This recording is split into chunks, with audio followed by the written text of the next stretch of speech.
You remember the old song? It's a country classic at one time when I was coming up as a little boy.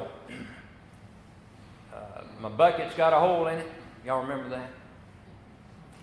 I don't know the lyrics of it. Maybe I should have pulled it up. But anyway, did you ever feel like the bucket of your life has a hole in it?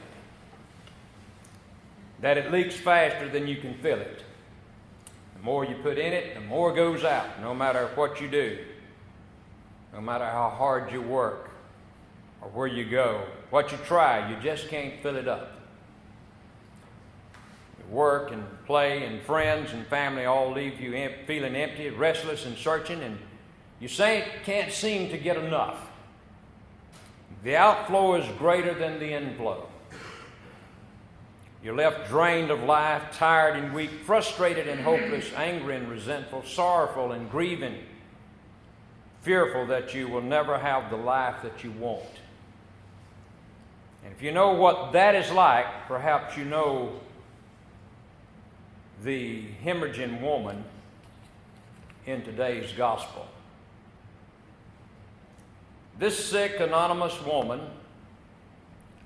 must have been frustrated after a hemorrhage lasting for 12 years, which rendered her legally unclean according to the Levitical law. She could not throw herself, therefore, at the feet of Jesus and state her complaint. Her modesty and humility and uncleanness and pressure of the crowd made close contact impossible. Hence, her eagerness to touch in some unnoticed way the hem of his garment was sufficient. What faith! But who was this woman of faith? Now, the primitive church, back in the early centuries, feeling that she was entitled to a name, called her Veronica, who lived in Caesarea Philippi. But in the Gospels, she is enrolled in the list of anonymous female divines. There are several aspects of her cure worthy of note this morning. This woman was cured after many failures. What this poor woman really endured at the hands of the medical physicians of that day is left only to our imagination. What a touch of reality is given to her story by the knowledge that she had suffered many things by many physicians, day after day, year after year, for 12 long years, and her condition did not grow better, but it grew worse and worse. Think about this. An issue of blood flowed from her body for 4,380 days. Many people go to the physician today, and the doctor used to get out his pad and begin writing of your condition, but now they have it on the computer, and he sits there and keys in your condition and just about tells you what's wrong with you after you state his condition without really doing very many tests. But what's so frustrating with many people today, they go to the doctor and the doctor says this, and it's like... Tommy, no disrespect to the mechanics. It's like the mechanic sometimes said, well, I think it's the alternator or the battery, and you change all of these things and you still got problems. And a doctor, sort of like a weatherman sometimes, he's in the guessing profession, said, well, you know, it must be your tonsils, it must be the appendix, it must be this, so we're going to do all these tests on your gallbladder and all of this. I'm reminded of one man who went to the doctor and he told the doctor, he said, I've got a problem. I've got the ringing of my ears. My head feels like it's about to pop off. I'm just in pain up in my body, and The doctor looks at him and says, well, I think you've got a gallbladder problem, so let's take it out. Took the gallbladder problem out, and a month later he went back to the doctor. He said, I still got the ringing in my ears and feels like my eyes is popping out and my head hurts. And I said, well, it's got to be your tonsils. Let's take the tonsils out because it's in your throat. Took the tonsils out. About a month later, he was still in the same condition. The doctor said, I don't know what to tell you to do to me, but I've got to have something done because I have the same predicament. My eyes feel like they're going to pop out. My head hurts all the time. And my face turns red and everything else. And something's going on with me. Well, we'll try one last thing in that area. We'll put some, you're a little old for this, but we'll put some tubes in your ears. Maybe that'll do it. And a few days later, after he'd gotten out of the hospital from that, he decided he would make a change in life and buy some new clothing, and maybe that would help his attitude. So he went down to the tailor and he said, I want to buy a new suit and shirt. And he fitted him for the suit and so forth, and he got to the shirt and the neck size, and he said, 16 and a half. He said, oh, no. My neck size is not 16 and a half, but it's 14 and a half. And he asked the tailor, he said, what would happen if, since I've been wearing a 14 and a half, and when I need to be wearing a 16 and a half? He said, well, when you would button that 14 and a half shirt around your neck, you'd feel like your eyes is going to pop out, have a headache from it, and just have all kind of problems. So he should have went to the tailor first. Oh, my goodness. I want to tell you, in the life of this woman, where doctors failed, Christ succeeded. Now, down the ages, men and women, which no agency could reclaim, have been restored by Christ. What is not possible with men is blessedly possible with God. Her disease was a long-standing, yet she was swiftly healed in the moment. She didn't have to wait 3 or 4 days. She didn't have to wait for years. She didn't have to wait till she died that she was healed from this. As soon as she touched the hem of the garment that Jesus was wearing that day, she was immediately healed. And straightway, the fountain of blood dried up. Now, if a person suffers for a while from a complaint and seeks no medical advice, but in the end goes to the doctor, he invariably says, you should have come to me sooner. But it is the glory of Christ that he can heal those who come late to him. He received the glory. She was cured with the utmost rapidity. Mark's favorite word. Straightway, which he uses 27 times in his gospel, is in most cases related to Christ's rapid cures from his touch or somebody touching him. But you see, this woman was not touched by Jesus. She touched him in essence. His garment went all the way down to the ground to his sandals. She could not walk through the crowd, but she got on the ground when he passed by. She had heard the news that Jesus was coming by.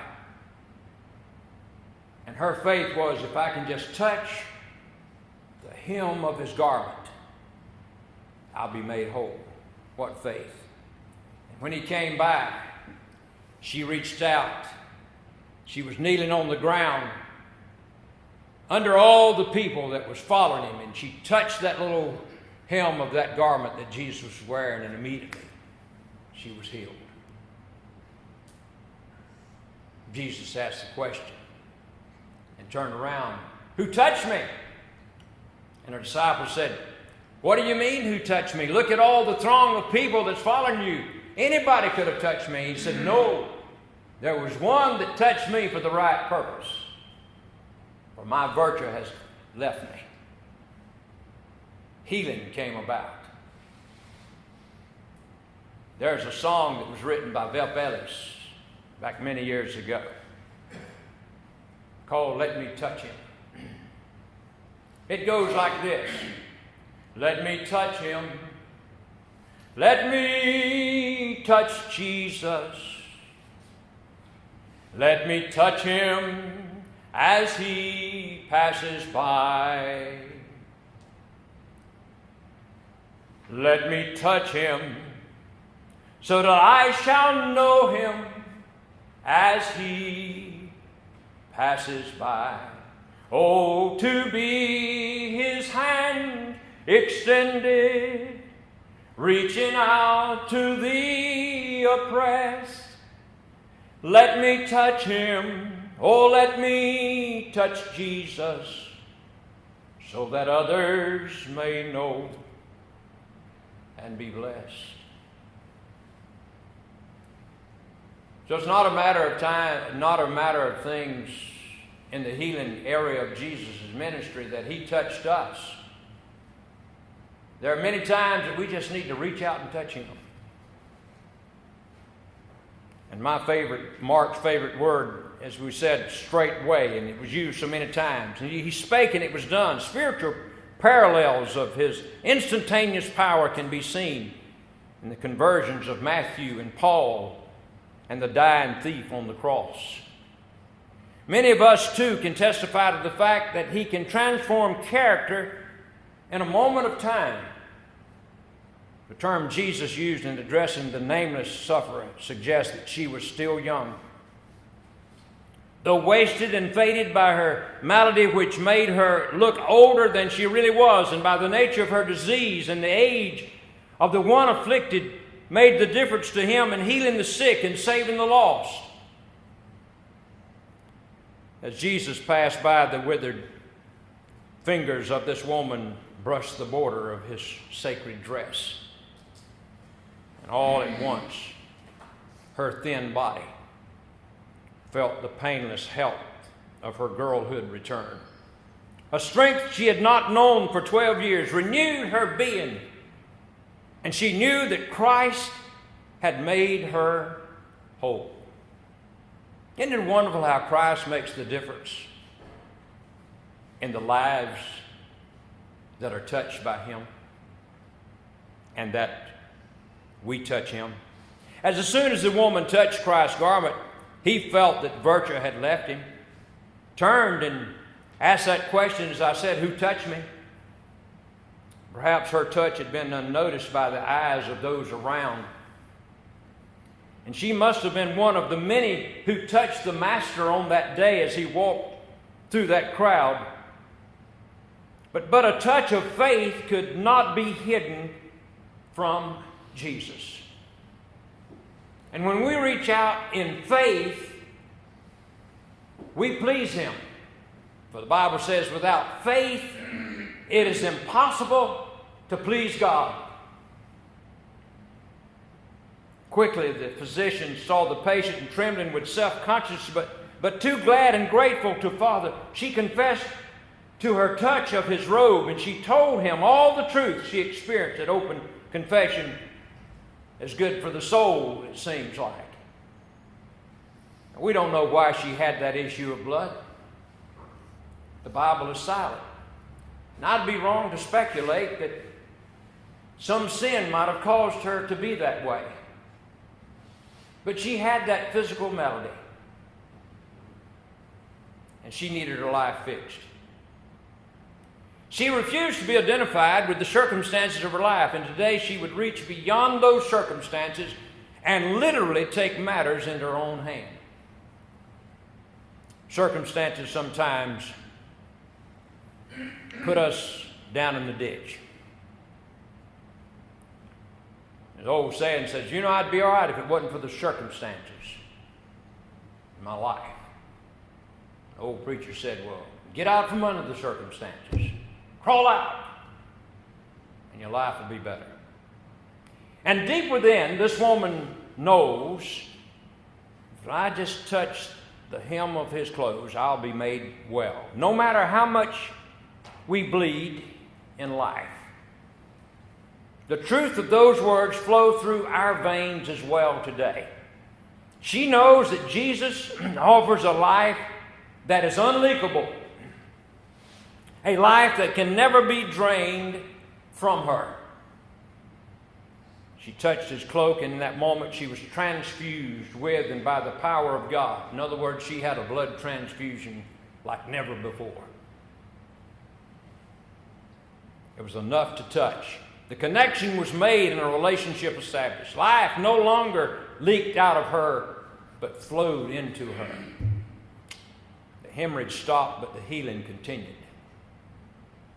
Who touched my clothes? Jesus asked. He was calling her out.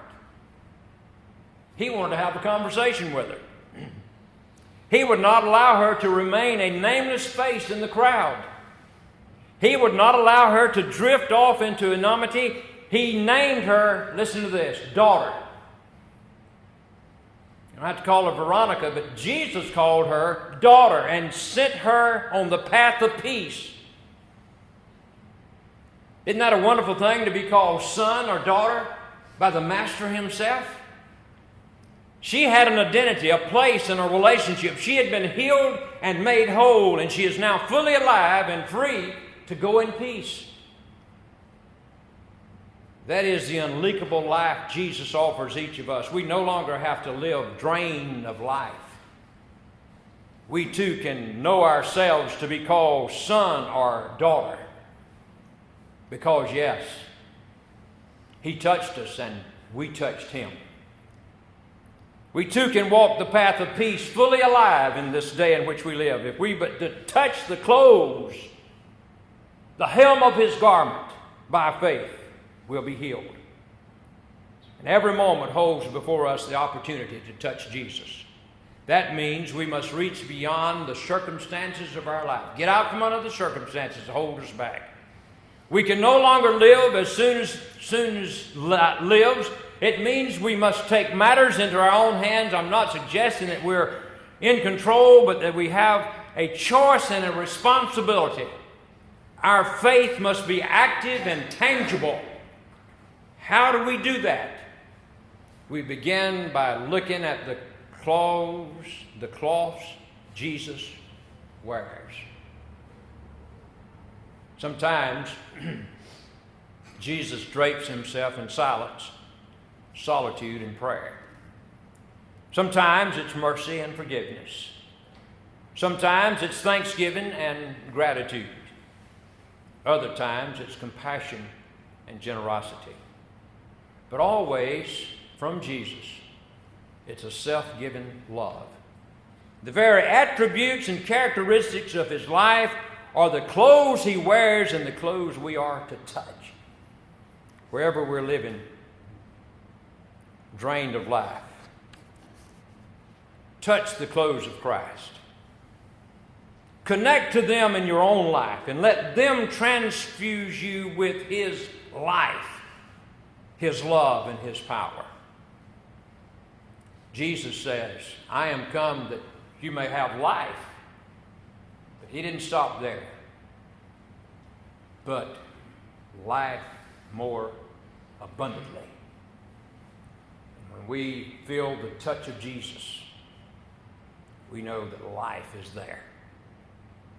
We who were dead in trespasses and sins, the Ephesians says, have been transformed and regenerated, and we're no longer dead,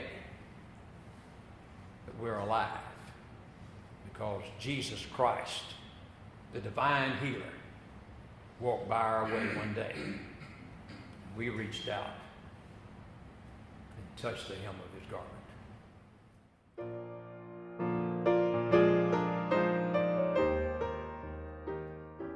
Thank you for joining us for this message from Reverend Wayne McDonald. We would like to take this time to invite you to learn more about our churches by visiting us at calvarycharge.com or by following us on Facebook at Calvary Bethel Centennial. Remember that we are alive together in worship. As Ephesians 2:4-5 says, but because of his great love for us, God, who is rich in mercy, made us alive with Christ even when we were dead in transgressions. It is by grace you have been saved.